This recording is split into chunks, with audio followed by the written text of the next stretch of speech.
Health की बात करेंगे, फिटनेस की बात करेंगे। और एज़ वी ऑल नो, जून का आगाज़ हो चुका है। गर्मी की शिद्दत में दिन ब दिन इजाफा होता चला जा रहा है, जिसकी वजह से बहुत से लोग बहुत से प्रॉब्लम्स का शिकार हो रहे हैं।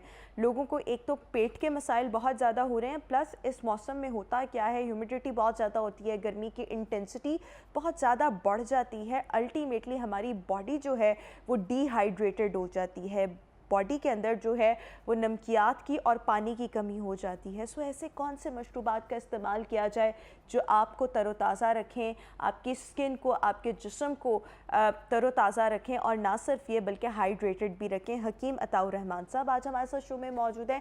हकीम साहब, बहुत शुक्रिया आपके वक्त का, और आपको उम्रा की बहुत बहुत मुबारकबाद। सबसे पहले तो मैं आपसे ये पूछना चाहूँगी कि गर्मी की शिद्दत में इजाफा होता चला जा रहा है, सो कौन कौन से मशरूबात ऐसे हैं जिनका इस्तेमाल हमें हाइड्रेटेड रख सकता है?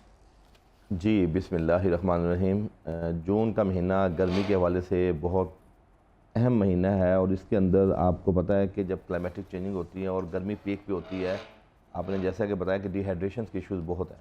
तो इसके अंदर जो हमारे पास सबसे बेहतरीन मशरूबात में चीज़ है वो नमकीन शिकंजबीन है, जिसके अंदर आपकी नमकियात की कमी भी पूरी होती है और डिहाइड्रेशन के जो चांस हैं वो भी कम हो जाते हैं। तो मैं ये कहूँगा कि जो लोग, जिनका काम बाहर फिरने का है दिन के औकात में या दफातर जाने का है, वो कम से कम 2 से 3 गिलास नमकीन शिकंजबीन पूरे गर्मी के जो 8 आवर्स हैं जिसमें आप लोग बाहर रहते हैं उसमें कंपलसरी है पीना। इसके अलावा हमारे जो मशरूबात हैं मुख्तलिफ, देखें पहले हमारे लोग घरों में बादाम का शरबत बनाते थे, इमली आलू बुखारे के शरबत बनाते थे। अच्छा, एक चीज़ आपको और बताता चलूँ कि गर्मी के अंदर एक बड़ी बेहतरीन चीज़ है कच्ची अम्बी का जूस। कच्ची अम्बी का जूस? जी जी, आम का जूस नहीं, कच्ची आम का अम्बी का जूस नहीं, कच्ची अम्बी का जूस। इसको आज जिस शख्स ने गर्मी आने से पहले इस्तेमाल शुरू कर दिया, अल्लाह के हुक्म से उसको कभी भी लू नहीं लगेगी। अच्छा। यानी लू लगना, सन स्ट्रोक का अटैक होने के लिए दुनिया की सबसे बेहतरीन चीज़ कच्ची अम्बी का जूस है। अच्छा, उसका तरीकाकार क्या है? कच्ची अम्बी का तरीकाकार ये है कि आधा किलो आप कच्ची अम्बी ले लें, उसका छिलका उतार के उसको आप 2 लीटर पानी में चढ़ा दें। अच्छा, 2 लीटर पानी में आप जब उसको हल्की आंच पे चढ़ाएंगे तो आप देखेंगे उसका गूदा, उसका रेशा अलग होना शुरू हो जाएगा। उसके बाद उसको 5 मिनट पहले उतारने से आप उसमें आधा किलो शक्कर मिला लें, और शक्कर मिला के आप उसके सारे गूदे को उतार के उसको फिर एक ग्राइंडर में ग्राइंड कर लें, गिटली उसकी साइड पे करके। अच्छा, शक्कर ही शक्कर ऐड करनी, शक्कर भी एक इसमें इसका एक ऑर्गेनिक है ना, ऑब्वियसली। अच्छा, इसके बाद आप इसमें कोई 21 पत्ते पुदीना के डाल के ग्राइंड कर लें, और वो अपने तमाम बच्चों को 1-1 गिलास पिला दें। आप इमेजिन करें कि दुनिया के तमाम मशरूबात, तमाम अद्वियात और तमाम ग़िज़ाई पावर अपनी जगह, और अल्हम्दुलिल्लाह अल्लाह पाक ने जो अम्बी के जूस के अंदर इस रेसिपी के साथ जिसने पी लिया, उसको एक तो गर्मी नहीं लगेगी, दूसरा उसको सन स्ट्रोक का खतरा उससे दूर हो जाएगा। अच्छा, मैंने अक्सर लोगों को देखा है, अम्बी एक तो इतनी वैसे कॉमन मिलती नहीं है, आम हमें नज़र आ रहे होते हैं, लेकिन अम्बी जो है मोस्टली आपको सब्जी की दुकान से जो है सब्जी वो मंडी से मिलती है। जी। अच्छा, जब आपको सब्जी की दुकान से अम्बी मिल जाए तो लोग इसकी चटनी बहुत ज़्यादा बनाते हैं, तो क्या चटनी भी उतनी ही फ़ायदेमंद है जितना इसका जूस, यानी अगर हम इस फॉर्म में इसका इस्तेमाल करना चाहें? असल में चटनी के अंदर रेसिपीज़ में थोड़ी सी स्पाइसी चीज़ें, मसाला जात भी डाल दिए जाते हैं, लेकिन जो जूस की एफिकेसी है ना, उसका मैकेनिज़्म अपना है। और चटनी का हाजमे के तौर पे, जीआईटी सिस्टम के लिए और जायके के तौर पे इस गर्मियों में आपको पता है कि जब हम खाना खाते हैं तो उसमें अगर पुदीने की चटनी है, आम की चटनी है, या कोई और भी रेसिपी के साथ चटनी है, तो वो हमारे खानों को, दस्तरखान की रौनक को बढ़ाते हैं, और वैसे भी वो आपके मैदे के लिए, हाजमे के लिए एक अच्छी चीज़ है। ठीक है, सो अम्बी का इस्तेमाल तो हो गया। इसके साथ साथ पहले वक्तों में हम देखते थे घरों में, जिस तरह आपने भी गुफ्तगू में मेंशन किया कि बादामों का शरबत जो था वो बनाया जाता था। अब जो है इसका रिवाज कम हो गया है, माएँ भी जो है थोड़ा आराम पसंद हो गई हैं, उनको होता है बाज़ार से रेडीमेड चीज़ें आ जाए। और वो हमारे यहाँ पर मुख्तलिफ ब्रांड्स हैं, बहुत पुराने हैं, मैं उनके नाम तो नहीं ले सकती, लेकिन उनके भी बादाम के, इलायची के शरबत मिलते हैं, क्या उनका इस्तेमाल किया जा सकता है? देखें, बहुत कम लोग ऐसे हैं जो प्योर बादाम का शरबत बना रहे हैं, चूँकि देखें 400-450 की बोतल एक, और 2-2.5 हज़ार रुपये केजी बादाम, तो वो समझ से बाला तर है।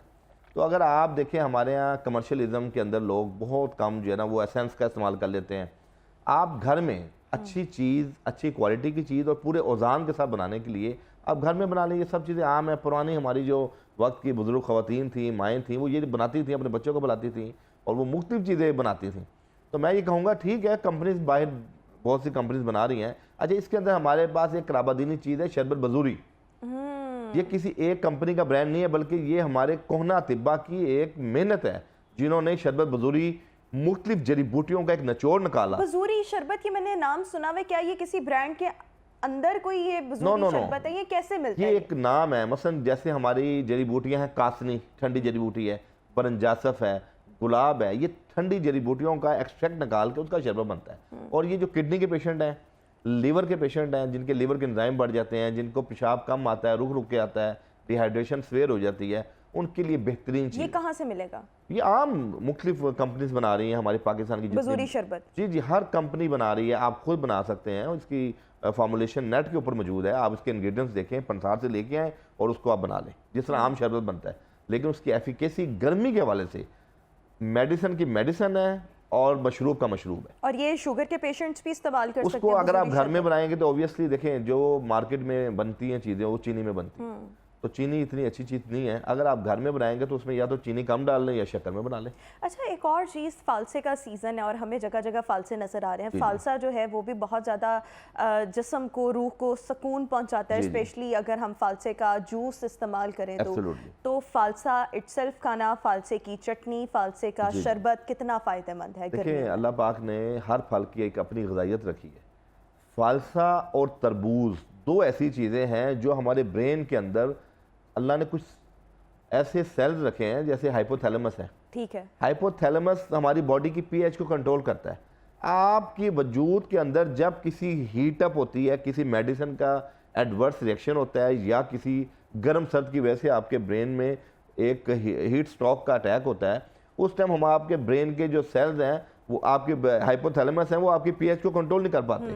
पीएच कंट्रोल ना होने से आपके अंदर एक तलखी आती है, गुस्सा आता है, और उसके अंदर आपकी बॉडी बिल्कुल सुकड़ना शुरू होती है, चिड़चिड़ापन आता है।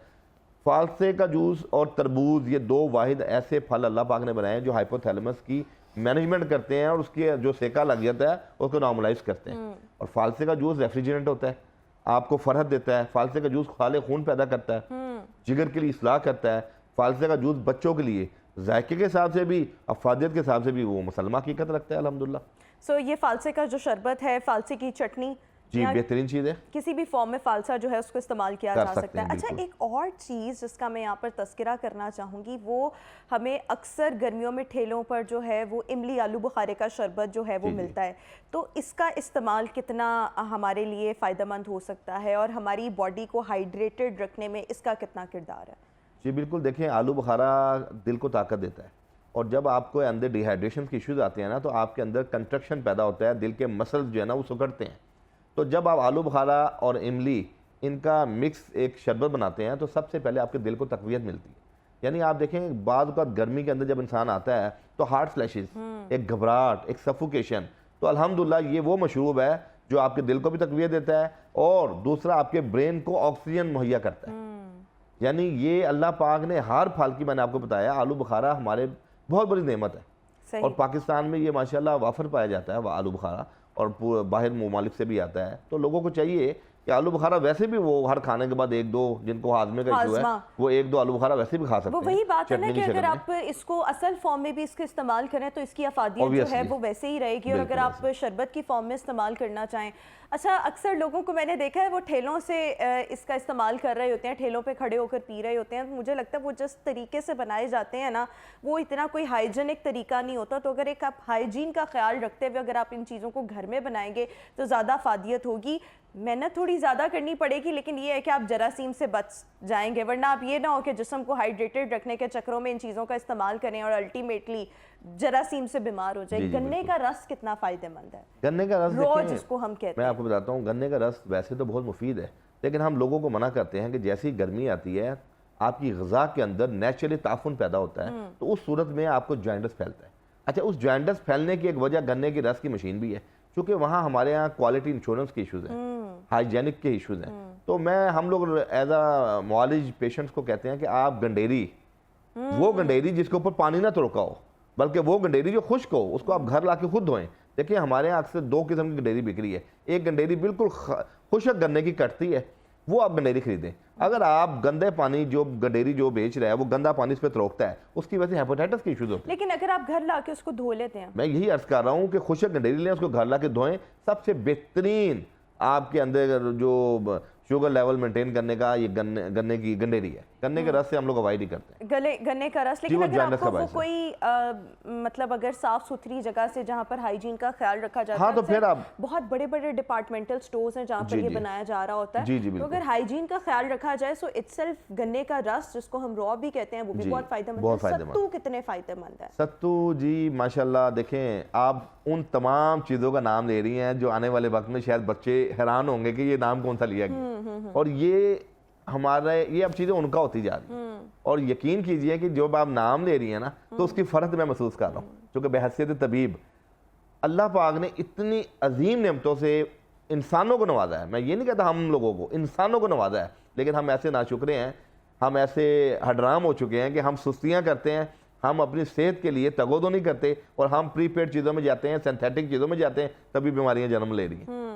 तो वो सत्तू का इस्तेमाल बहुत फायदेमंद है। अच्छा, मैंने खुद सत्तू का इस्तेमाल किया हुआ है, बाजार से भी ऑब्वियसली आप किसी ठेले वगैरह से मिल जाते हैं, लेकिन वो जो गंदम से मेरे ख्याल में वो उसका एक्सट्रैक्ट बेसिकली, ये मुझे नहीं पता बनते कैसे हैं, लेकिन अगर आपने शक्कर वाले पानी को जितना ठंडा करके ग्राइंड करके उसमें आप सत्तू मिक्स करके पिए ना, तो वो लिटरली वो जो आप कह रहे हैं ना, उसको मैं महसूस कर रहा हूँ, वो मैं भी उस चीज़ को महसूस कर रही हूँ। बहुत ज़बरदस्त चीज़ है जी। इतना ये मज़ेदार किस्म का मशरूब है कि आपको बहुत ज़्यादा ठंडक भी पहुंचाता है और आपको मज़ा भी बहुत ज़्यादा देता है, बिल्कुल ऐसे। जायकेदार है। अच्छा, इनमें से कौन कौन सी चीज़ें जो है डायबिटीज़ के जो पेशेंट्स हैं जी, जी। उनको इस्तेमाल थोड़ा सा अवॉइड करना चाहिए या चीनी के बगैर? देखें उसमें आप ये जो शक्कर वाला अम्बी का जूस है ये भी डायबिटीज़ का पेशेंट ले सकता है, और इसी तरह सत्तू का इस्तेमाल कर सकते हैं। देखिए अब आप लेटेस्ट रिसर्च आई है कि जो कुदरती मिठास है, कुदरती फल फ्रूट हैं, वो शुगर को नहीं बढ़ाते। और हम भी जैसे स्टेविया? नहीं, स्टेविया तो बाकायदा एक मेडिसन है, एक प्लांट है ना जो उसका अल्टरनेटिव है, तो उसके अंदर इतने नंबरिंग में शुगर आपकी शुगर की कंपनसेशन करता है। जनरल जो फल है आपके, जब मौसमी फल है वो शुगर का मरीज खा सकता है, और इसलिए थोड़ी बहुत अगर आप मिकदार में शक्कर है, चीनी का मैं कहता हूँ कि चीनी से आप लोग शुगर के मरीज बचें, और बहुत ज़्यादा चिकनाई से शुगर के मरीज बचें, और नींद के इस्तेमाल का जो है ना वो प्रॉपर होना चाहिए, तो आप मिठास ले सकते हैं। आर्टिफिशियल स्वीटनेस के बारे में ही अक्सर बात की जाती है, उसमें एस्पार्टेम होती है जो आपकी मेमोरी जो है उसको कमजोर बिल्कुल कर ऐसी रही है। होती है। लेकिन अगर हम स्टेविया की बात करें, लेट्स सपोज अगर हमें, आई एम श्योर बहुत से ऐसे पेशेंट्स देख रहे होंगे जिनको डायबिटीज़ है, diabetes is very common these days, हर घर में आपको कोई ना कोई ऐसा पेशेंट मिलता है जिसको शुगर होती है। जिसको शुगर का मसला है, आपके ख्याल में अगर वो इस किस्म के मशरूबात बना रहा है तो क्या वो स्टेविया का इस्तेमाल कर सकता है ताकि उसका ब्लड शुगर लेवल एकदम बढ़े नहीं? जी बिल्कुल, स्टीविया का इस्तेमाल अगर उनको बासानी मिल जाती है तो वो स्टीविया के पत्ते भी इस्तेमाल कर सकते हैं। यानी आप जहां हमने उनको कहा है कि आपने शक्कर डालनी है, वहाँ स्टीविया के पत्ते डाल लें, तो वो उनका मशरूब बन जाएगा। स्टीविया के पत्ते इज समथिंग वेरी नेचुरल जो आप तोड़ के वैसे, लेकिन अगर आपके पास वो नहीं है तो आजकल मार्केट में स्टीविया के वो साल्ट आए हुए हैं, वो बहुत महंगे हाँ, हैं। वो एक्सपेंसिव है ज़रा, तो लेकिन ये कि ये स्टीविया का इस्तेमाल वैसे डायबिटीज जी डायबिटीज पेशेंट बिल्कुल कर सकता है जी, पूरी दुनिया के अंदर इसके ये इस्तेमाल अलावा हो रहा है। कौन कौन सी चटनियाँ जो हैं वो उनका इस्तेमाल जो है वो जिस्म को ज़रा ठंडक पहुंचाता है, हाइड्रेटेड रखता है? एक तो पुदीने की चटनी आपने कही, फालसे की चटनी हो सकती है, अम्बी की चटनी हो सकती है, मजीद कौन कौन सी चटनियाँ और मुरब्बे कौन से जिनका इस्तेमाल हमें इस सीज़न में लाजमी करना चाहिए ताकि हम लू से बच सकें, सर को सेक लगने से बच सकें, अपनी हेल्थ को बेहतर रख सकें? इसमें हरियर का मुरब्बा शुगर के पेशेंट के लिए बहुत मुफीद है। अच्छा, जाहिर बात है मुरब्बे चीनी में बनते हैं, शीरे में बनते हैं, लेकिन उसके लिए ये है कि उसको धो के इस्तेमाल कर लें, और धोने के बाद भी अगर आप उसका शीरा निकाल के खुशक भी रख लेंगे ना तो कुछ अरसे बाद हरीड़ के अंदर एस्ट्रेंजेंट प्रॉपर्टीज़ है, वो शुगर को पड़े रहने से भी जज़ब करता है, तो इसलिए वो कंपनसेट हो जाता है। हरीड़ का मुरब्बा, आंवले का मुरब्बा, सेब का मुरब्बा, ये शुगर का पेशेंट इस्तेमाल कर सकता है। और इसी तरह आपका जो बही का मुरब्बा है, शुगर के पेशेंट में चूँकि 3 ऑर्गन हमारे वीक होते हैं, दिमाग, किडनीज और हार्ट, तो बही का जो मुरब्बा है सफ़रजल, वो ठंडा भी होता है माशाल्लाह तसीरन, वो शुगर का पेशेंट इस्तेमाल कर सकता है। और इसके साथ साथ चटनियाँ कौन कौन सी? चटनियों में देखें पुदीने की चटनी बेहतरीन चीज़ है उसके लिए, उसके अंदर प्याज का इस्तेमाल अगर ये शुगर के पेशेंट करेंगे ना तो वो उनके लिए बड़ी मुफीद। शुगर के पेशेंट्स को ये जो अभी आप चटनी कह रहे थे, जी, जी। इसका इस्तेमाल, पुदीने की चटनी का इस्तेमाल, और अक्सर लोग धनिया भी बीच में ऐड कर लेते हैं। वो तो एक रेसिपी है ना, अच्छा, धनिया वैसे मैंने पुदीना। कुछ लोगों को ऐसे देखा है, या मेरे अपने घर में भी, वो पता है क्या करते हैं, वो कहते हैं जो चटनी वैसे तो खाई भी जा सकती है दही में मिक्स करके, उसको पानी में घोल कर पी लेते हैं, सिर्फ इसलिए कि इसका फ़ायदा बहुत ज़्यादा है। वो इसलिए कि वो अक्सर आप लोग दही में आप देखें ना, दही के अंदर अगर आप 2 चम्मच या 1 चम्मच ये ग्रीन ये पुदीने की चटनी डाल लेंगे तो उसका एक बड़ा ज़बरदस्त जायका हो जाता है, वो हाजमेदार हो जाती है। तो अक्सर ये घरों में करते हैं कि दही के अंदर चटनी भी बनी हुई है, बाहर से दही लाते हैं आधा के हाफ kg, उसमें 2 चम्मच वो मिलाया, उसका बड़ा ज़बरदस्त जायका अच्छा, बनता एक है। और चीज़ मेरे जहन में अभी आ रही है, अक्सर गर्मियों में ना वो जो दही का पानी सुबह सुबह उतरता है ना, वो पीते हैं जी, जी। कि ये भी बड़ा हमारे जिस्म को जो है वो बहुत फ़ायदा पहुंचाएगा। इसके बारे में आपका क्या देखें, ख्याल है? चाटी की लस्सी, जी। उसके बारे में आपका क्या ख्याल है? देखें, पूरी दुनिया के अंदर ये बात है कि जब इंसान को यरकान असफर होता है, पीला यरकान जिसको हम जॉइंटस कहते हैं, हेपेटाइटिस ए और ई जिसको पॉजिटिव आ जाए, उसके अंदर दूध दही ये सब चीज़ें मना हो जाती हैं। वाहिद दही का पानी है, दही वाले जब अपने कुंडे में से पानी बचता है, वो शख्स वो पानी पिएगा, उसका जॉइंटस खत्म हो जाए। अच्छा, शुगर के पेशेंट में आपने एक चीज़ पूछी थी, उसमें ज़ीरा सफ़ेद का पानी। शुगर का पेशेंट 1 टेबलस्पून ज़ीरा सफ़ेद रात को भिगो दे और सुबह निहार मुँह पी ले, उसको पकाना नहीं है, सिर्फ नहीं, सिर्फ भिगो के पीना है। सोक करना है। हाँ, उसका क्या फ़ायदा क्या होगा? उससे शुगर लेवल उसका मेंटेन होगा, इन्फ्लेमेशन चाहे वो लबलबा की हो चाहे वो लिवर की हो, उसकी इन्फ्लेमेशन दूर होगी। थर्डली ये कि उसके किडनीज के ऊपर सोजन, कैटिन, यूरिया बढ़ने का जो चांस है वो खत्म हो जाएगा, और आपकी बॉडी के अंदर एज एंटीसेप्टिक वर्क करता है जीरा सफेद, और आला तरीन चीज। और मैं समझता अब हूँ इसको पकाना नहीं है, नहीं, सिर्फ इसको सिर्फ भिगो के रखना है, सुबह उठ के छान के जी, पानी इस्तेमाल कर लेना। वो असर जो जीरे का होगा वो बीच में आ गया। अगर Absolutely। इस तरीके से जो डायबिटीज के पेशेंट्स हैं वो जीरे का पानी पी इस्तेमाल सकते कर हैं। सकते हैं। बहुत मुफीद आज चीज़ है। हमने वो तमाम चीजें डिस्कस की हैं जिनका इस्तेमाल गर्मियों के अंदर नागुज़ीर है, आपके जिस्म को बहुत ज़्यादा फ़ायदा पहुंचाएगा, आपको हाइड्रेटेड रखेगा और आपको गर्मी की इस शिद्दत के जो नुकसानात हैं उनसे महफूज रखेगा। बहुत शुक्रिया हकीम अताउर रहमान साहब हमारे